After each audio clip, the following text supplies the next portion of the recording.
Hello everyone.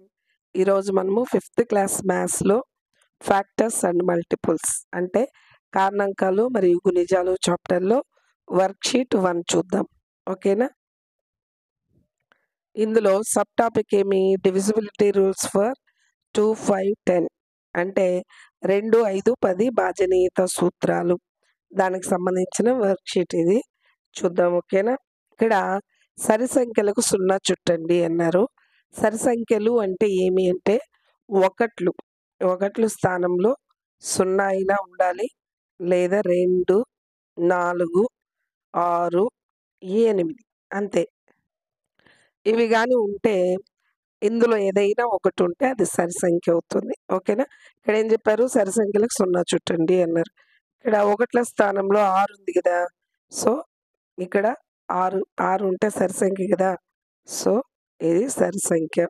ఇక్కడ ఒకట్ల స్థానంలో 8 ఉంది కాబట్టి ఇది కూడా సరి సంఖ్య. ఇక్కడ ఒకట్ల స్థానంలో 5 ఉంది కాబట్టి కాదు, ఇది బేస్ సంఖ్య కాబట్టి. ఇక్కడ 7 ఉంది, ఇది కూడా కాదు. ఇక్కడ ఒకట్ల స్థానంలో 8 ఉంది అంటే ఏమి? ఒకట్ల స్థానంలో 0 కానీ 2, 4, 6, 8 ఏదైనా ఒక నంబర్ ఉంటే అది సరి సంఖ్య అవుతుంది. ఓకేనా? కాబట్టి ఇక్కడ 8 ఉంది కాబట్టి ఇది సరి సంఖ్య. ఇక్కడ 0 ఉంది కాబట్టి ఇది కూడా సరి సంఖ్య. ఇక్కడ 4 ఉంది, ఇది కూడా సరి సంఖ్య. ఇక్కడ 9 ఉంది కదా, కాబట్టి ఇది కాదు. ఇక్కడ 2 ఉంది కదా ఒకట్ల స్థానంలో యూనిట్ ప్లేస్లో, సో ఇది కూడా సరి సంఖ్య. ఇక్కడ 8 ఉంది కాబట్టి ఇది సరి సంఖ్య. ఇక్కడ 3 ఉంది కదా కాబట్టి సరి సంఖ్య కాదు. 7 ఉంది కాబట్టి ఇది కూడా కాదు. ఇందులోనే సెకండ్ క్వశ్చన్ చూస్తే సంఖ్యకు ఎదురుగా టిక్కు లేదా ఇంటూ అంటే కరెక్టా రాంగా అన్నది ఉంచాలి అన్నారు. ఇక్కడ నంబర్స్ ఇచ్చారు. ఇక్కడ ఒకట్ల స్థానంలోని అంకె 2చే భాగించబడుతుంది. 2చే భాగిస్తే టిక్కు, లేదంటే లేదు. ఇప్పుడు 2తో భాగించాలంటే ఏమి? ఒకట్ల స్థానంలో ఏమి ఉండాలి? 0 అయినా ఉండాలి, 2, 4, 6, 8 ఇందులో ఏదైనా ఒక నంబర్ ఉంటే అది 2చే భాగించబడుతుంది. ఓకేనా? ఇక్కడ ఏం చెప్పారు? ఒకట్ల స్థానంలోని అంకె. ఇక్కడ 6 ఉంది కదా, 6 2తో భాగిస్తుంది. ఇక్కడ ఒకట్ల స్థానంలో ఉండేది ఏమి? ఇక్కడ 7 కదా, 7.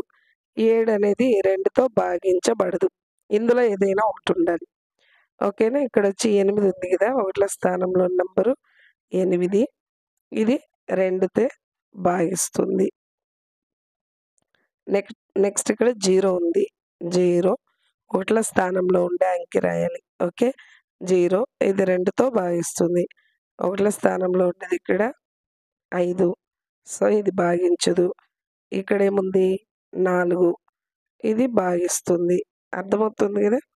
నెక్స్ట్ ఇక్కడ ఒకట్ల స్థానంలో ఏముంది? 9 ఉంది, సో ఇది 2తో భాగించదు. ఇక్కడ 2 ఉంది, ఇది భాగిస్తుంది. ఓకేనా? అర్థమైందా? నెక్స్ట్ క్వశ్చన్ చూద్దాం. నెక్స్ట్ ఇక్కడ మూడో క్వశ్చన్ ఏమి? ఇక్కడ సంఖ్య ఇచ్చారు, ఒకట్ల స్థానంలోనే అంకె ఇచ్చారు. నెక్స్ట్ 5చే భాగించబడుతుంది, 10చే భాగించబడుతుంది. 5చే భాగించబడితే టిక్కు, లేదంటే ఇంటూ. 10చే భాగిస్తే టిక్కు, లేదంటే ఇంటూ. 5తో భాగించాలంటే ఒకట్ల స్థానంలో ఏముండాలంటే 0 అయినా ఉండొచ్చు, లేదా 5 అయినా ఉండొచ్చు. ఇక్కడ ఒకట్ల స్థానంలో. 10తో భాగించాలంటే ఒకట్ల స్థానంలో 0 మాత్రమే ఉండాలి. ఓకేనా? నెక్స్ట్ ఇది చూద్దాం. ఇక్కడ ఒకట్ల స్థానంలోనే అంకె కదా చెప్పారు, సో ఇది 2 రాసుకుంటాం. 2 అనేది 5తో భాగిస్తుందా అంటే ఇది 0 అయినా ఉండాలి, 5 అయినా ఉంటేనే 5తో భాగిస్తుంది. కాబట్టి ఇది భాగించదు, 10తో కూడా భాగించదు. ఓకే? నెక్స్ట్ చూస్తే ఇక్కడ ఒకట్ల స్థానంలో 0 ఉంది, సో ఇది 5తోనూ భాగిస్తుంది, 10తో కూడా భాగిస్తుంది. ఓకే? నెక్స్ట్ ఇక్కడ 5 ఉంది ఒకట్ల స్థానంలో, కాబట్టి ఇది 5తో భాగిస్తుంది, 10తో భాగించదు. ఓకే? 10తో భాగించాలంటే ఒకట్ల స్థానంలో ఏముండాలి? 0 ఉండాలి, కాబట్టి ఇది భాగించదు. నెక్స్ట్ ఇక్కడ ఒకట్ల స్థానంలో 4 ఉంది, ఇది 5తోనూ భాగించదు, 10తో కూడా భాగించదు. 0 ఉంటే 2తోనూ భాగిస్తుంది. ఒకట్ల స్థానంలో 5 ఉంటే 5తో మాత్రమే భాగిస్తుంది. 10తో భాగించదు.